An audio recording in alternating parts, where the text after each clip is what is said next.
Hello everyone! In this video, I'll guide you through how to fix signal RGB not detecting devices so your lighting can sync properly again. First, close the signal RGB software completely and reopen it as administrator because some hardware requires elevated permissions to be detected. Next, check that your RGB devices are properly connected to the motherboard or controller and that all cables are secure.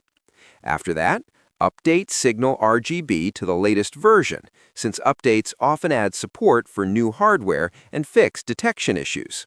You should also close other RGB control software like iQ, Aura Sync, or Mystic Light because they can conflict with Signal RGB and block device detection. Finally, restart your computer and reopen Signal RGB to scan for devices again. After these steps, the software should recognize your supported RGB hardware normally. Subscribe the channel for more videos.